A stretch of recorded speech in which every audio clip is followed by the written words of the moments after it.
നമസ്കാരം. മലയാളി വാർത്തയിലേക്ക് സ്വാഗതം. റഷ്യയും യുക്രൈനും തമ്മിലുള്ള യുദ്ധം ആരംഭിച്ചത് 2022 ഫെബ്രുവരിയിലാണ്. ഇപ്പോൾ 2026 ജൂലൈയാണ്. വർഷങ്ങൾ പിന്നിട്ടിരിക്കുന്നു. ഏതാണ്ട് 4 വർഷത്തോളമായി രണ്ട് രാജ്യങ്ങൾ തമ്മിൽ വലിയ യുദ്ധത്തിലാണ്. റഷ്യ യുക്രൈനെ ആക്രമിക്കുകയായിരുന്നു. അതായത് യുക്രൈൻ നാറ്റോ സഖ്യവുമായി അല്ലെങ്കിൽ നാറ്റോ സഖ്യത്തിൽ ചേരുന്നു എന്ന ഒരു ആരോപണം വരുന്നു. അത് റഷ്യയുടെ സുരക്ഷയ്ക്ക് ഭീഷണിയാണ് എന്ന് പറഞ്ഞുകൊണ്ടാണ് റഷ്യയും യുക്രൈനും തമ്മിൽ പ്രത്യാരോപണങ്ങൾ ആരംഭിച്ചത്. എന്തായാലും നാറ്റോയ്ക്കൊപ്പം പോകുമെന്ന് യുക്രൈൻ തീരുമാനമെടുത്തതോടുകൂടി റഷ്യ ആക്രമണം നടത്തുകയായിരുന്നു. അങ്ങനെയൊരു ആക്രമണം ആരംഭിച്ചത് ഫെബ്രുവരിയിലാണ്. അതായത് 2022 ഫെബ്രുവരിയിലാണ്. ഏതാനും ദിവസങ്ങൾക്കകം തന്നെ, ഒരു 10-15 ദിവസങ്ങൾക്കകം ആ യുദ്ധം അവസാനിക്കുമെന്ന് കരുതിയതാണ്. കാരണം യുക്രൈൻ റഷ്യയോളം പോകുന്ന രാജ്യമല്ല. റഷ്യയ്ക്ക് മണിക്കൂറുകൾ മതി യുക്രൈനെ പിടിച്ചടക്കാനായി. പക്ഷേ അത് നടന്നില്ല. വർഷങ്ങളായി യുക്രൈൻ പൊരുതുകയാണ്. യുക്രൈൻ പൊരുതുന്നതിൻ്റെ ഉദ്ദേശം അല്ലെങ്കിൽ യുക്രൈൻ പൊരുതുന്നതിൻ്റെ രഹസ്യമെന്ന് പറയുന്നത് മറ്റൊന്നുമല്ല, യൂറോപ്യൻ രാജ്യങ്ങളും അമേരിക്കയും യുക്രൈനോടൊപ്പം ഉള്ളതുകൊണ്ടാണ്. എത്ര വേണമെങ്കിലും ആയുധങ്ങളും എത്ര വേണമെങ്കിലും പണവും യുക്രൈന് ഈ രാജ്യങ്ങൾ നൽകാൻ തയ്യാറാണ്. ആ പണവും ആയുധങ്ങളും ഒക്കെ നൽകുന്നത്രത്തോളം കാലം റഷ്യയുമായി യുദ്ധം ചെയ്യാം എന്ന് യുക്രൈൻ പ്രസിഡന്റ് വ്ളാഡിമിർ സെലൻസ്കിയും തീരുമാനിക്കുന്നു. അവിടെ നിന്നാണ് ഈ യുദ്ധം ആരംഭിക്കുന്നതും ഇതുവരെ എത്തി നിൽക്കുന്നതും. എന്തായാലും ഈ അടുത്ത കാലത്തായി സംഘർഷം ഒരൽപ്പം ലഘൂകരിക്കപ്പെട്ടിട്ടുണ്ടെങ്കിലും അമേരിക്ക അടക്കമുള്ള രാജ്യങ്ങളുമായിട്ടുള്ള നടന്ന ചർച്ചകളെല്ലാം പരാജയപ്പെട്ടു. എങ്കിലും വലിയ രീതിയിലുള്ള ആക്രമണങ്ങൾ നടന്നിരുന്നില്ല. എന്നാൽ ഇപ്പോൾ യുക്രൈനും അതുപോലെ തന്നെ റഷ്യയും തമ്മിലുള്ള ആക്രമണം കടുക്കുകയാണ്. അമേരിക്കയും ഇസ്രായേലും സംയുക്തമായി ഇറാനെ ആക്രമിച്ചു കൊണ്ടിരിക്കുന്നു. ഈ സമയത്ത് തന്നെ റഷ്യയും യുക്രൈനും തമ്മിലുള്ള യുദ്ധവും ശക്തി ആർജിക്കുന്നു. ലോകത്തിൽ ഈ രണ്ട് സംഘർഷങ്ങൾ വരുത്തിവെക്കുന്ന നാശം ചെറുതൊന്നുമല്ല. എങ്കിലും യുദ്ധം അവസാനിച്ചില്ല എന്നുള്ളതാണ് ഏറ്റവും പ്രധാനപ്പെട്ട കാര്യം. പക്ഷേ റഷ്യയും യുക്രൈനും ഇപ്പോൾ കനത്ത ആക്രമണം നടത്തിക്കൊണ്ടിരിക്കുന്നു. കഴിഞ്ഞ ഏതാനും ദിവസങ്ങൾക്ക് മുമ്പ് റഷ്യയുടെ റിഫൈനറികൾ ലക്ഷ്യമാക്കിക്കൊണ്ട് യുക്രൈൻ ഡ്രോൺ ആക്രമണം നടത്തിയിരുന്നു. യുക്രൈൻ്റെ കയ്യിൽ ഇപ്പോൾ ദീർഘദൂര ഡ്രോണുകളാണുള്ളത്. അതായത് ഒരു രാജ്യത്തിൻ്റെ അതിർത്തി പ്രദേശങ്ങളിൽ മാത്രമാണ് ഈ ഡ്രോണുകൾ ഉപയോഗിച്ച് മറ്റൊരു രാജ്യത്തിന് ആ രാജ്യത്തിനകത്ത് നിന്നുകൊണ്ട് ആക്രമണം നടത്താൻ കഴിയുക. രാജ്യത്തിൻ്റെ അകത്തേക്ക് ഇറങ്ങി വരണമെങ്കിൽ ഡ്രോണുകൾ അത്രയും ദൂരം പറക്കില്ല. എന്നാൽ യുക്രൈൻ്റെ കയ്യിലുള്ള ദീർഘദൂര ഡ്രോണുകൾ ആഴമുള്ള, അതായത് റഷ്യയ്ക്കകത്തേക്ക് കടന്ന് ആക്രമണം നടത്തുകയാണ്. റഷ്യയുടെ റിഫൈനറികൾ കേന്ദ്രീകരിച്ച് യുക്രൈൻ കഴിഞ്ഞ ഏതാനും ദിവസങ്ങളായി യുദ്ധം നടത്തിക്കൊണ്ടിരിക്കുകയാണ്. ആ യുദ്ധത്തിൽ കനത്ത നാശനഷ്ടങ്ങളാണ് റഷ്യയ്ക്കുണ്ടായത്. അതായത് റിഫൈനറികൾ പ്രവർത്തിക്കാതെ വന്നതോടുകൂടി രാജ്യത്ത് കടുത്ത ഇന്ധനക്ഷാമം നേരിട്ടു. മാത്രമല്ല പെട്രോൾ പമ്പുകളിലും മറ്റും വാഹനങ്ങളുടെ നീണ്ട നിര കണ്ടെത്തി. ഇതിനെ റഷ്യ മറികടന്നത് ഇന്ത്യയിൽ നിന്നും ഗ്യാസോലൈൻ ഇറക്കുമതി ചെയ്തുകൊണ്ടാണ്. അതായത് ക്രൂഡ് ഓയിലിൽ നിന്ന് റിഫൈനറികൾ വഴി ഉൽപ്പാദിപ്പിക്കുന്ന ഉൽപ്പന്നമാണ് ഗ്യാസോലൈൻ. അത് റഷ്യയിലും മറ്റും വാഹന ഇന്ധനമായി പെട്രോളിന് പകരം ഉപയോഗിക്കുന്നത് അതാണ്. ഇന്ത്യക്ക് കൂടുതലായി ക്രൂഡ് ഓയിൽ നൽകുകയും ഇന്ത്യൻ റിഫൈനറികളിൽ ഇപ്പോൾ നല്ല കപ്പാസിറ്റി ഉള്ളതുകൊണ്ട് ഇന്ത്യൻ റിഫൈനറികളിൽ ഇത് റിഫൈൻ ചെയ്ത് ഗ്യാസോലൈനാക്കി മാറ്റി തിരികെ റഷ്യയിലേക്ക് കയറ്റുമതി ചെയ്യുകയും ചെയ്തു. അങ്ങനെയാണ് ഒരു ഇന്ധന ഷോർട്ടേജ് റഷ്യ പരിഹരിച്ചത്. അത്രമാത്രം കനത്ത ആക്രമണമാണ് ഓർക്കാപ്പുറത്ത് യുക്രൈൻ നൽകിയത്. ഇതിന് എന്തായാലും റഷ്യ തിരിച്ചടി നൽകിയേ മതിയാകും. യുക്രൈൻ വരുത്തിവെക്കുന്ന പ്രകോപനം ചെറുതല്ല. അത്രമാത്രം വലിയ പ്രകോപനമാണ് യുക്രൈൻ നടത്തുന്നത്. യുക്രൈൻ നടത്തുന്ന പ്രകോപനത്തിനനുസരിച്ച് റഷ്യ പ്രതികരിക്കുന്നില്ല എന്ന് വേണം കരുതാൻ. എങ്കിലും രാജ്യത്തിൻ്റെ സുരക്ഷയെ അല്ലെങ്കിൽ രാജ്യത്തിൻ്റെ ഇന്ധന സുരക്ഷയെ അപകടപ്പെടുത്തുന്ന രീതിയിലുള്ള ഈ പെട്രോളിയം ഉൽപ്പന്നങ്ങൾ അല്ലെങ്കിൽ പെട്രോളിയം കേന്ദ്രങ്ങൾക്ക് നേരെ, എണ്ണപ്പാടങ്ങൾക്ക് നേരെ, എണ്ണ ടാങ്കറുകൾക്ക് നേരെ ഒക്കെയാണ് യുക്രൈൻ ആക്രമണം നടത്തുന്നത്. ഇതിനി റഷ്യയ്ക്ക് കണ്ടു നിൽക്കാൻ കഴിയില്ല എന്ന് റഷ്യ തന്നെ അറിയിച്ചിട്ടുണ്ട്. നേരത്തെ തന്നെ ആണവായുധം എടുത്ത് യുക്രൈനെ ഇല്ലാതാക്കാനായി പുടിൻ ശ്രമിച്ചതാണ് എന്ന വാർത്തകളും പുറത്തു വരുന്നുണ്ട്. അതിന് തടയിട്ടത് പ്രധാനമന്ത്രി നരേന്ദ്രമോദിയാണ്. എന്തായാലും റഷ്യയുടെ നെല്ലിപ്പലക കാണാനായി ഇപ്പോൾ ഇതാ യുക്രൈൻ അങ്ങേയറ്റത്തെ പ്രകോപനം നടത്തിക്കൊണ്ടിരിക്കുകയാണ്.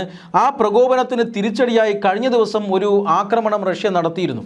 കഴിഞ്ഞ ഞായറാഴ്ചയാണ് റഷ്യ വലിയ രീതിയിലൊരു ആക്രമണം യുക്രൈൻ തലസ്ഥാനമായ കീവിലും അതുപോലെ തന്നെ മറ്റ് സമീപ നഗരപ്രദേശങ്ങളിലുമൊക്കെ റഷ്യ നടത്തിയത്. 41ഓളം വരുന്ന ബാലിസ്റ്റിക് മിസൈലുകളും 125ഓളം ഡ്രോണുകളും ഉപയോഗിച്ചുകൊണ്ടാണ് ഈ ആക്രമണം നടത്തിയത്. ഇതിനെ ഏറ്റവും പ്രധാനപ്പെട്ട കാര്യമെന്നത് യുക്രൈനെ സംബന്ധിച്ചിടത്തോളം ഇപ്പോൾ അവർക്ക് വ്യോമ പ്രതിരോധ സംവിധാനങ്ങളുണ്ട്. റഷ്യയുടെ മിസൈലുകളെ അവർ ഫലപ്രദമായി പ്രതിരോധിക്കുന്നുണ്ട്. എന്നാൽ ഈ കഴിഞ്ഞ ഞായറാഴ്ച നടന്ന ആക്രമണത്തിൽ പകുതിയിലേറെ മിസൈലുകളും പ്രതിരോധിക്കാൻ യുക്രൈന് സാധിച്ചില്ല എന്നുള്ളതാണ്.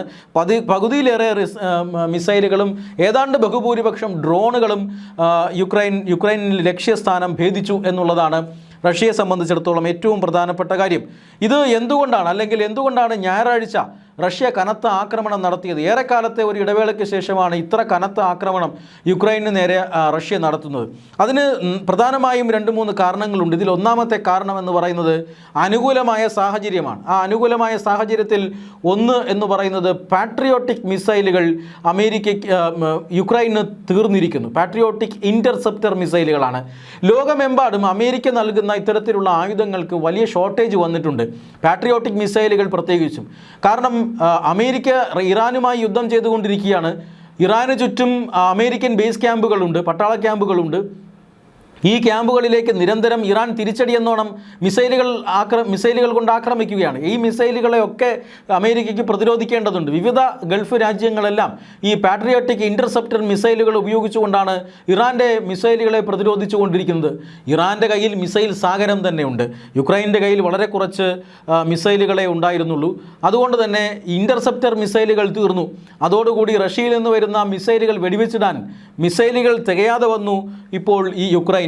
അതുകൊണ്ട് തന്നെ ഈ തക്കം മുതലെടുത്തുകൊണ്ട് പരമാവധി വ്യോമാക്രമണം നടത്താം എന്നാണ് ഇപ്പോൾ റഷ്യ വിചാരിക്കുന്നത്. അതിൻ്റെ ഭാഗമായിട്ട് കൂടിയാണ് ഇപ്പോൾ കനത്ത ആക്രമണം റഷ്യ നടത്തിക്കൊണ്ടിരിക്കുന്നത്. രണ്ടാമത്തെ കാരണം എന്ന് പറയുന്നത് നേരത്തെ സൂചിപ്പിച്ചതുപോലെ റഷ്യയുടെ എണ്ണപ്പാടങ്ങൾക്ക് നേരെ, എണ്ണ ശേഖരത്തിന് നേരെ, റിഫൈനറികൾക്ക് നേരെയൊക്കെ നടത്തിയ ആക്രമണമാണ്, യുക്രൈൻ നടത്തിയ ആക്രമണമാണ്. അതുകൊണ്ട് തന്നെ ഈ ഡ്രോണുകളെ പ്രതിരോധിക്കേണ്ടത് റഷ്യയെ സംബന്ധിച്ചിടത്തോളം വളരെ പ്രധാനപ്പെട്ട ആവശ്യമാണ്. യുക്രൈൻ 10,000-കണക്കിന് ഡ്രോണുകളാണ് നിർമ്മിച്ചിറക്കുന്നത്. ഈ ഡ്രോൺ നിർമ്മാണ കേന്ദ്രങ്ങൾ ലക്ഷ്യം വെച്ചുകൊണ്ടാണ്, എണ്ണ ടാങ്കറുകൾ ലക്ഷ്യം വെച്ചുകൊണ്ടും റിഫൈനറികൾ കേന്ദ്രീകരിച്ചുകൊണ്ടും യുക്രൈൻ നടത്തിയ ആക്രമണത്തിന് റഷ്യ പ്രതിരോധം തീർത്തത്. അതായത് യുക്രൈനിലെ ഡ്രോണുകൾ ഉണ്ടാക്കുന്ന വൻ ഫെസിലിറ്റികളെയാണ് റഷ്യ ഇപ്പോൾ അടിച്ചു തകർത്തിരിക്കുന്നത്. മറ്റൊരു പ്രധാനപ്പെട്ട കാരണമെന്നത് യുക്രൈൻ്റെ ഒരു രാഷ്ട്രീയ അനിശ്ചിതാവസ്ഥയാണ്. യുക്രൈനിൽ ഇപ്പോൾ ജനങ്ങൾ രാഷ്ട്രീയമായി 2 ഭാഗമായി നിൽക്കുന്നുണ്ട്. ഏതാനും ദിവസങ്ങൾക്ക് മുമ്പാണ് യുക്രൈൻ പ്രസിഡന്റ് വ്ളാഡിമിർ സെലൻസ്കി അദ്ദേഹത്തിൻ്റെ പ്രതിരോധ മന്ത്രിയെ പുറത്താക്കിയത്. പ്രതിരോധ മന്ത്രിയെ പുറത്താക്കിയതോടുകൂടി യുക്രൈൻ്റെ രാഷ്ട്രീയ നേതൃത്വം രണ്ടാവുകയും തമ്മിൽ തല്ലുകയും വലിയ പ്രക്ഷോഭം അങ്ങോട്ടും ഇങ്ങോട്ടും നടത്തുകയും ഒക്കെ ചെയ്യുന്നുണ്ട്. ഇത് അനുകൂല ഘടകമാക്കി മാറ്റിക്കൊണ്ടാണ് റഷ്യയുടെ ആക്രമണം. നാലാമത്തെ കാര്യം ഡ്രോൺ നിർമ്മാണ കേന്ദ്രങ്ങളാണ്. നേരത്തെ സൂചിപ്പിച്ചതുപോലെ യുക്രൈനിന് ഡ്രോൺ നിർമ്മാണ കേന്ദ്രങ്ങളുണ്ട്. ഈ ഡ്രോൺ നിർമ്മാണ കേന്ദ്രങ്ങളിൽ നിന്നാണ് റഷ്യയെ ആക്രമിക്കാനുള്ള ഡ്രോണുകൾ നിർമ്മിക്കുന്നത്. ഇത് തകർക്കുക എന്നുള്ളത് റഷ്യയുടെ ഏറ്റവും പ്രധാനപ്പെട്ട ലക്ഷ്യമാണ്. ഇങ്ങനെ 4 പ്രധാനപ്പെട്ട ഘടകങ്ങൾ കാരണമാണ് ഇപ്പോൾ കനത്ത ആക്രമണം റഷ്യ യുക്രൈനു മേൽ നടത്തിയത്. റഷ്യൻ തലസ്ഥാനമായ കീവിലും മറ്റ് അനുബന്ധ നഗരങ്ങളിലുമൊക്കെയാണ് ശക്തമായ ആക്രമണം റഷ്യ നടത്തിയിരിക്കുന്നത്. റഷ്യൻ ആക്രമണത്തിനൊടുവിൽ യുക്രൈൻ്റെ നിലപാട് എന്തായിരിക്കുമെന്ന് അറിയില്ല. അമേരിക്ക ഇപ്പോൾ ഇറാൻ യുദ്ധവുമായി ബന്ധപ്പെട്ട് തിരക്കിലാണ്. അമേരിക്കയ്ക്ക് ആയുധങ്ങളും അതുപോലെ തന്നെ യുദ്ധസഹായങ്ങളും യുക്രൈന് നൽകാൻ ഇപ്പോൾ എന്തായാലും കഴിയില്ല. പക്ഷേ നേരത്തെ നൽകിയ ചില സംവിധാനങ്ങൾ അതിപ്പോഴും യുക്രൈൻ്റെ കയ്യിലുണ്ട്. മാത്രമല്ല മറ്റ് യൂറോപ്യൻ രാജ്യങ്ങളും യുക്രൈന് ആവശ്യമായ പണവും അതുപോലെ തന്നെ ആയുധങ്ങളും ഒക്കെ നൽകുന്നുണ്ട്. എന്തായാലും അതിൻ്റെ പേരിൽ അല്ലെങ്കിൽ അതുപയോഗിച്ചുകൊണ്ടാണ് യുക്രൈൻ റഷ്യയ്ക്ക് നേരെ ആക്രമണം അഴിച്ചുവിടുന്നത്.